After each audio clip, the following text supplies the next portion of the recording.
Hello everyone. So, I don't know what is this gonna be. I'm not sure if I should call this a thought to the dressing table because this is mostly a voiceover of me putting on makeup, and it's just, as you can see, I'm not speaking at all in the video. Filmed this about a year ago. I'm not quite sure what I thought. I think I recorded some material at that time, but I don't know what happened with it. If I deleted it, if hell knows what was going on at that time. So, I had a conversation like before the lockdown with some of my friends. It was her birthday. I think it was the 7th of March. And the thing that we spoke about as females is that why does society or men, or some men, not all men of course, think that defining a woman is having a child, and that doesn't actually define a woman in itself, because that is a choice. And motherhood is a choice. And to be honest, I think that takes a lot of thought and responsibility, and some people don't cherish that enough. That's why, for example, I respect people in same-sex marriages, for example, because they apparently, for biological reasons, cannot conceive with each other unless there are situations when one of them was transgender and they're kind of able to do that, but that's another story, because I know that there were stories like that in the past, and I've seen them in the media. So as I was saying, I have a lot of respect for those couples because it takes responsibility, it takes a lot of thought. So for them deciding to have a child, it takes more than just conceiving one, because it is a life choice. It's a real life choice. You assume your responsibility to raise a human being, and I think they cherish it more because it's actually their choice, which in a lot of cases in traditional marriages that might not be the case. For example, in an old-fashioned way that is a societal norm, a woman and a man if they're in a marriage to have a child, which I am not against it. And I know that at some point in my life I do want that, maybe in a couple of years, maybe in 2 years' time, considering the current situation. I do not want to assume that responsibility at the moment, and to be honest, I do not disrespect people that did decide that, but from my point of view, to be honest, it's never the right time. But everyone decides for themselves what is right and what is wrong, though I'm not saying that in general, I'm saying that specifically about this topic. For all that it takes, I would just like to say that because of the society pressuring women and having children, some of them do make this decision, and some of them do regret it. That's why I don't want to be the person that regrets or blames the child or blames themselves that they haven't achieved something in life, that they ruined their life, because they're ruining that human being's life. Believe me, I know what that means, because to be honest, though I don't come from the worst family in the world. My parents are like middle class people that live quite well, and I had everything I needed in my childhood. But I've heard those words from my mother, and that hurts a lot, and I never want to say that to my child myself. So And I do see that from everywhere because a lot of my friends, my age, some of them are younger, some of them are a bit older, but like in 3 or 4 years age difference, older or younger, and they're all having children, and we're kind of asked all the time, why don't we have children? And I just don't want it at the moment. I know that I will want it, but I don't want it now. And some people look at it strange. It's a very strange perception of the world because, to be fair, I know that until a point in life, people judge you, why are you having them early, and then why are you not having them now, and then why are you having them that late? Is there a correct time? Why is society pressuring women and when to have their children and into having children at all? Because that is a serious life choice. That is not something to be played with. That is human lives you are conceiving. I know that some people are luckier and they did and were able to do that. Some of the people, I don't know, I don't want to say that they got unlucky, but that happened because that child wasn't wanted and that child appeared, and he might have not had the best childhood at all. Some parents are drug addicts, and that happens, unfortunately, in the world. That kids grow up in unfortunate families. They don't have the right conditions. They don't have even basic things like proper school supplies or clothing, even food on their table, and that is very very unfortunate, because this is a very personal topic. I wanted to put my thought on the table as well, because this is something that is happening in our world and that we in the Western world don't see. But to be honest, we should appreciate that we are in this world, and some of us are just not conscious of what happens in other parts, because the Western world, and where people have 9-to-5 jobs, and where the middle class exists, and where there is always food on the table, and where there are supermarkets, and where there is clean water, and where there are all these possibilities and opportunities and childcare and child support and all these features that society gives us. There is this ridiculous pressure. If we look from the other side of the world, countries in Asia, countries in Africa, maybe South America even, and I'm not excluding the Western world in some parts of it as well. There is overpopulation. There isn't access to birth control. There isn't enough access to basic things like clean water, food on the table. They have to hunt. They have to walk miles to get a bucket of drinkable water, and we don't appreciate as much as we have in our days.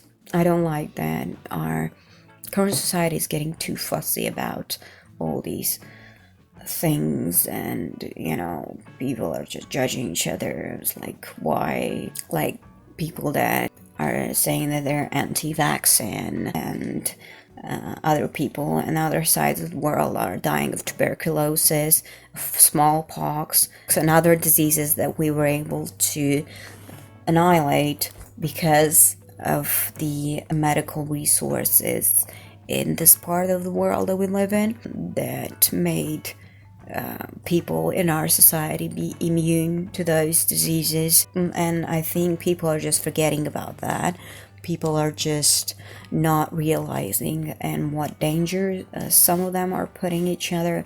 And to be honest, it does sound very unfortunate for those, and I do hope that if those people that grow up with those parents ever go somewhere abroad, they won't die of any diseases like malaria or other things that you can pretty much be vaccinated from even before traveling to not catch that disease. And it's not always 100%. I do understand that, but at the same time, it gives your human body a preparation for what it can be, for what it might be. And people are taking it as granted. It does crosses my mind as well on this topic, because it does relate to the fact of having a child, of raising a child, and it is an important thing what you decide in your life. And the same as with families that are pressuring, their children to have other children, and that is kind of strange, because to be fair, until I was like 24, I was fucking terrified to think about that, because my mom was like so fucking against it. Because I was like, I'm too young. I need to, I don't know, work, study, do my career, or blah, blah, blah. And she kind of asks me sometimes now, it's like, if I'm thinking to have a child, and I'm going to be 27 this year, and I don't really care about it that much, to be fair. I don't consider myself old, and I am happy for those that have made that decision earlier. I just choose to make that decision later on in my life, and as we all know, I might have at least 23 years more of possibility of having a child, and it's my own choice in life. It's every woman's choice in life, and I don't like when men pressurize women into having children, because that is not only their decision. It's the woman's decision. It's her body that she's putting this through. There is fear, especially for people that know that your body is going through a very big change. I don't speak of personal experience, but I do know enough information that I've read about it myself, that I've learned in school, that it's common knowledge pretty much, that there is so many modifications that you, not only your skin goes through a lot, especially around your belly, you gain weight, even your pelvis bones get pushed in ways that you would never expect to. And they say that it's healthier, for example, for women to have a child before 25, because the pelvis bones are more flexible, but I don't know if that's completely true or not. Maybe it is, and I don't consider that a big reason why to do that. And to be honest, especially for people that are mentally unstable, they need to think 30 times before they do that. Especially people with things like body dysmorphia, that they've struggled with their weight. They are barely trying to keep themselves together as they are on day to day, and having a child is very, very serious life decision. It's a very life-changing decision. Plus, on top of that, it is a big expense, because when you have a child, you want to provide them the proper life, to have clean clothing, to have a little bit of their own space, like a little room. I do like the old times, especially that I grew up in Eastern Europe, and there was a tradition that all the kids would sleep in the same room and blah blah, and that's kind of cute. Those were the circumstances that there were, and kids would sleep all together in one room or with their parents or even in one single bed and stuff like that. But those were the circumstances. People that couldn't afford to have more space. It was controlled by the government, and maybe that's why some people from that part of the world have problems with personal space. I mean, they don't respect other people's personal space because of that.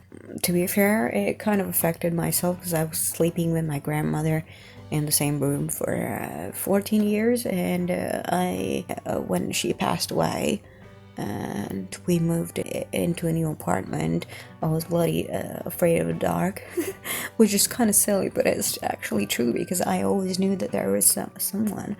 But I think that leaving the child alone gives them a little bit of more independence, which you need to teach people. I don't know, for example, how to sit alone or be alone because I was never alone. And only now, at this point in my life, I kind of appreciate those moments. I like being alone. I like spending time with myself. And as you can see, I like talking to myself a lot. But I digressed again from the topic. It is a big expense. You want to give them a little bit of space. You want to give them a proper education. You want to give them food, clean clothes, and the basic needs. So that's not cheap. You need to assume, and you need to calculate, and you need to realize in your consciousness that that would be a permanent expense, at least for 18 years of your life, and that you would need to provide for that child. And that child has the same needs as you do. And think about how much you spend on your food and on your clothing, and just add another person to that budget. And that's why I don't like when people just decide to have a child without having any basics under them, any fundamental things like their own home, their own space, their own income. When they just decide, it's like, oh yeah, it happened. I don't say don't have it. It's your choice, but you need to assume those things about yourself. And before that person was conceived, you needed to think about the consequences, the expenses, and the things that come with it. Of course, there is the bright side of it. There is the human being that you are raising, teaching them and giving them your unconditional love, and they will give that back to you, of course, which is something very beautiful. And I do think that that is something to be appreciated, and I think that is the most important thing that you should take out of this, is the affection that comes with it, is the fact that you have given in your life, is the fact that they will bear your genes, your name, if they decide to keep it. That's why people think well before you name a child, because they need to go into the society with that name and not get bullied, and for you not to get offended if they will decide to change it, you know. Because in our days, there were enough events to happen and actions in the world that you understand that nothing is permanent, nothing is forever, and two parents that have assumed that responsibility of having a child and separated afterwards, they are putting through themselves through a very hard period of time in their lives. But at the same time, if you are unhappy, it will reflect upon your child as well. So it needs to be a well thought through action to you need to know who are you raising that person with. 3, remember that the atmosphere in which you're raising a child will affect the rest of their life, will affect their perception of people, their trust towards other people, even their attitude to a life partner in the future. Because it depends on how much you will be putting yourself into his life, like how much guidance you'll give them, because some of the people, like, they literally just do whatever their parents tell them, and they always take their parents as a role model, and they consider that that's the only correct way to do it, which, to be fair, I don't consider my family as a role model. I don't consider my father as a role model for a man.